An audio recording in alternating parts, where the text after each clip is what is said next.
فرعون اور اس کے لشکر کی غرقابی۔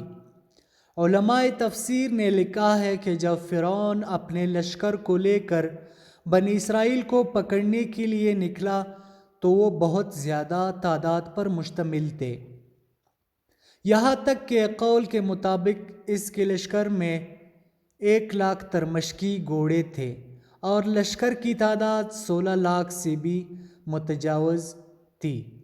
اور بنی اسرائیل کی تعداد کے متعلق کہا گیا ہے کہ ان کی تعداد بچوں کے علاوہ 6,00,000 کے قریب تھی۔ موسیٰ علیہ السلام کے معیت میں ان کے مصر سے نکلنے اور اپنے باپ یعقوب کے ساتھ مصر میں داخل ہونے کے درمیان 426 شمسی سال کا عرصہ بیت چکا تھا۔ فرعون اپنے لشکروں کے ساتھ بنی اسرائیل کو سورج نکلتے ہی جا ملا اور دونوں جماعتیں ایک دوسرے کے سامنے آئے، کوئی شک و شبہ باقی نہ رہا۔ دونوں گروہوں نے ایک دوسرے کو اچھی طرح دیکھ لیا اور لڑائی اور جنگ کے سوا کوئی صورت دکھائی نہ دیتی۔ اس خوف و ہراس کے عالم میں موسیٰ علیہ السلام کے ساتھیوں نے کہا کہ ہم پکڑ لیے گئے ہیں، کیونکہ آگے راستے میں سمندر تھا اور اس میں غوطہ ہونے کے سوا کوئی چارہ نہ تھا، لیکن کسی میں اس کی طاقت و قدرت نہ تھی کہ ان کے دائیں اور بائیں جانب اونچے اونچے پہاڑ تھے جن کو سر کرنا ممکن تھا۔ اور فرعون اپنے تمام لشکر اور ساز و سامان کے ساتھ سامنے کھڑا تھا۔ بنی اسرائیل انتہائی خوف و دہشت کی حالت میں تھے، کیونکہ وہ اس کی حکومت میں بہت سی ذلت اور رسوائی اور اس کا مکر فریب برداشت کر چکے تھے۔ اب انہوں نے بے بسی کی حالات دیکھ کر اللہ کے نبی موسیٰ علیہ السلام سے شکوہ کیا تو اللہ کے نبی صلی اللہ علیہ وسلم فرمایا، ہرگز ایسی بات نہیں، میرے ساتھ میرا رب ہے، وہ ضرور میری رہنمائی کرے گا۔ آپ لشکر کے پیچھے تھے، آپ آگے بڑے سمندر کی طرف، اور سمندر ٹاٹھے مار رہا تھا اور جوش سے اس کی جاگ زیادہ ہو رہی تھی۔ آپ فرما رہے تھے، اس جگہ کا مجھے حکم دیا گیا ہے۔ آپ کے بھائی حضرت ہارون اور حضرت یوشع بن نون بھی ساتھ تھے۔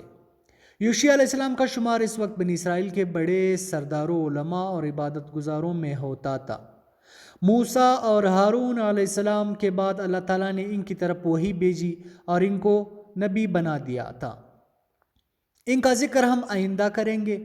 اور اب کے ساتھ آل فرعون کا مومن بھی تھا، یہ سارے وہاں ٹھہرے ہوئے تھے اور ان کے کمالات کی وجہ سے سارے بنی اسرائیل ان کے سامنے سرنگون تھے۔ کہا جاتا ہے کہ مومن آل فرعون بار بار اپنے گھوڑے کو لے کر سمندر میں داخل ہوتا تھا کہ آیا اس میں چلنا ممکن ہے، لیکن وہ اس میں کامیاب نہیں ہو رہا تھا۔ موسیٰ علیہ السلام کو کہتا ہے، اے اللہ کے نبی، کیا اس جگہ کا آپ کو حکم دیا گیا ہے؟ تو وہ فرماتے ہیں، ہاں۔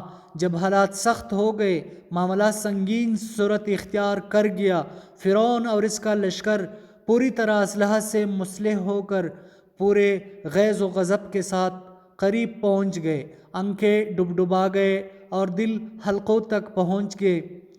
تو اللہ عظیم و علیہم و علیم، صاحب قدرت اور عرش کے کریم کے رب نے موسیٰ کلیم کی طرف وحی کی کہ اپنا عصا سمندر پر مارو۔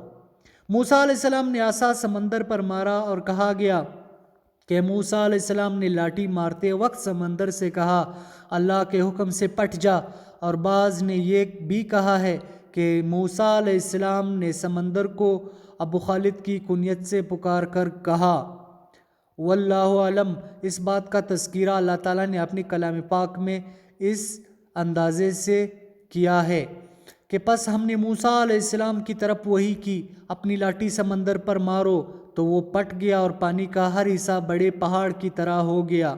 کہا گیا کہ سمندر میں 12 راستے بن گئے، ہر قبیلے کے چلنے کے لیے الگ الگ راستہ بن گیا۔